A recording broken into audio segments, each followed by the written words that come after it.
Hello and welcome to another episode of Battle Ready. And one of the things that's great about Age of Sigmar One of them.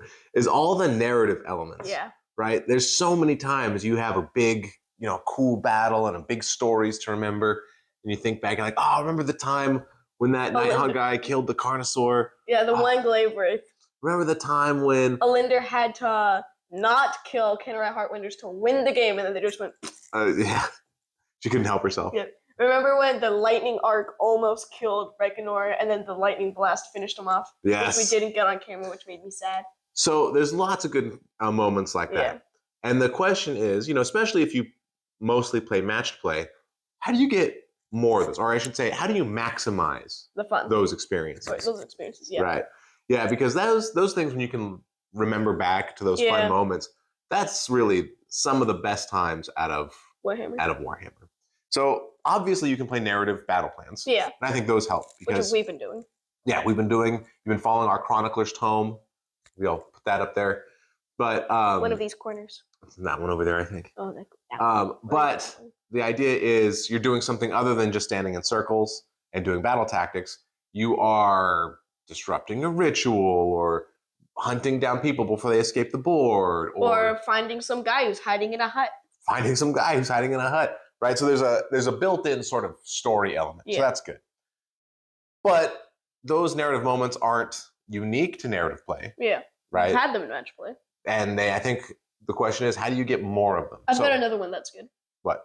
The stupid Boingrot Bounders completely tanking Destroyer. Not one damage dealt. So how do you go about getting that narrative? One thing I did, in fact, in that game, was I've been naming my units.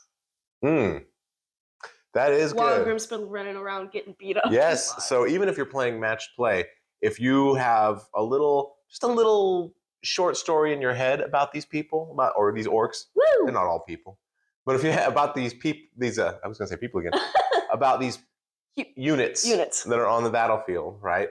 It's easy to come up with a story because you can say, oh yes, this is Grimspittle's Wah. Yes. And I remember when he fought over here and it went well for him, and he fought over here and it didn't. Yeah, I think he's died every game I've run him in. Yeah, he's good at that.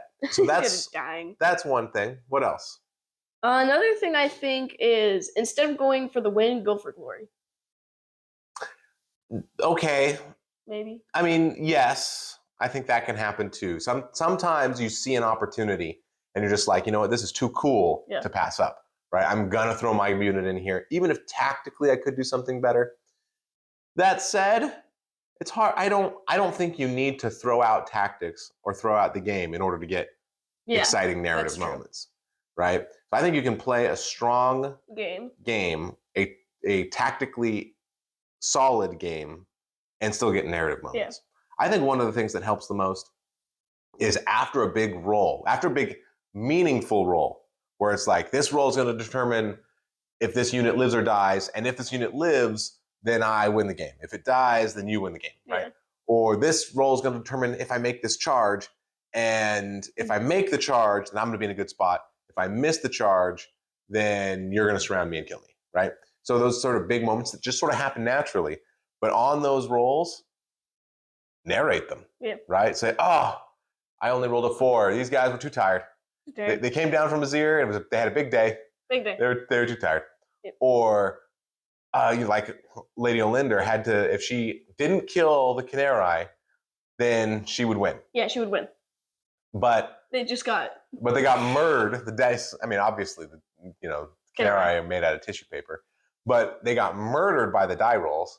And so then we said, oh, Olinder couldn't help it. Her grief and her rage caused her to tear through the Heartrenders, right? And so having a little bit of narration to sort of explain, you don't have to go super deep, but sort of explain helps. Not only does it make those moments feel more alive, but it also helps you remember them later. Because it's easy to remember the time when Olinder went super crazy and killed everybody. Yeah. It's less easy to remember, oh, remember that time I rolled and Olinder killed some stuff? Yeah. It's like, okay. Yeah. She's done that a lot. She's done that before. So those really sort of epic moments require just a little bit of flavoring. Yeah. What else? Sometimes the dice just decide if it happens or not, I feel like. That's true. As a dice game, there are times when just luck of the dice, you roll and you get a jillion ones. You're like, oh my gosh. 7 ones on 11 dice. 7 ones on 11 dice. Sometimes you roll into the other way, right? And you're just crazy good roll. Like when you called the destroyer, so you were going to be doing 5, was it 5 damage per? 5 damage and attack on 8 dice, 3s and 3s, 1 red. And yet, that was the one time. Every 4-up you ever made. That was the one time I rolled real well, and bloop. Next game, you're going to have like all ones because of that insane luck spin. I'm sure. So stuff like that, I think naturally those will occur. And then that's just up to you to sort of recognize and emphasize, right? You say, oh, remember that time this thing happened?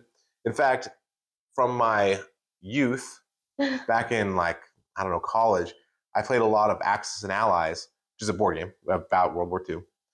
And there was one time where these 3 tanks came in to kill 1 tank. And tanks are good on the attack and bad on the defense. And yet, all 3 of the attacking tanks died, and the 1 defensive tank lived. What? And it was, we calculated out the odds, it was like over 700 to 1. But that's just, that's the game that happened. We gave it a little medal. But, finding those moments and then celebrating them, calling attention to them and celebrating them also helps increase the narrative. Yeah. What else? I don't know. You know?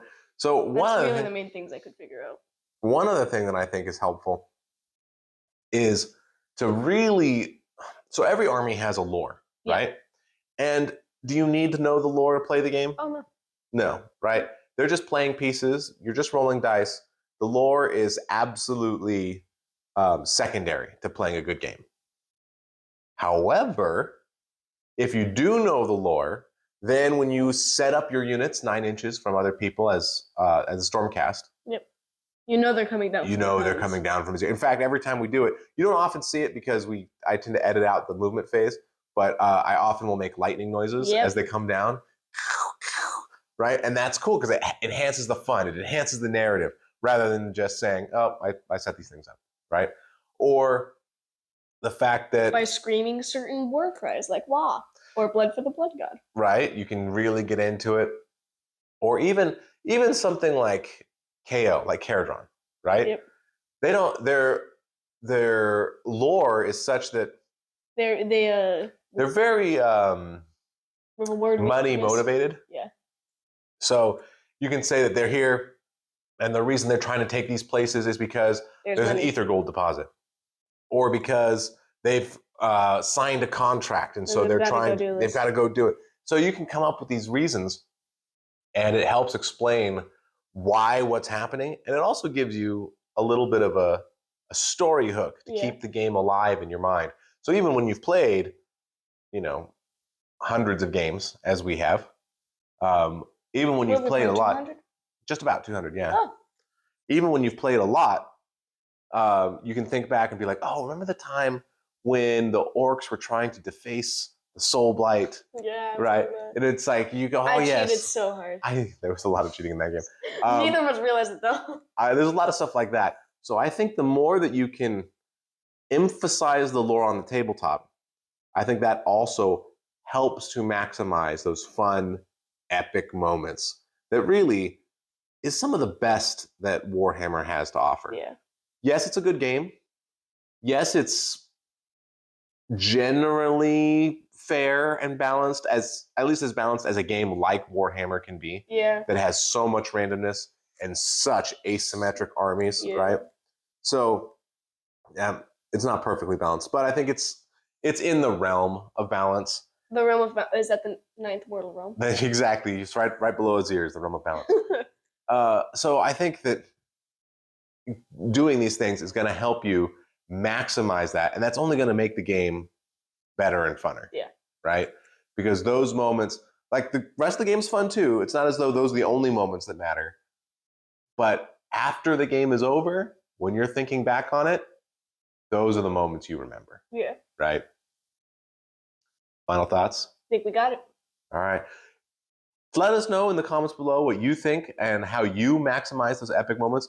Is it something that you tend to look for, or are you just here for the game and you're happy to stand in circles and win? This is another episode of Battle Ready. all of the fancy ways to have epic moments. Thanks so much for watching.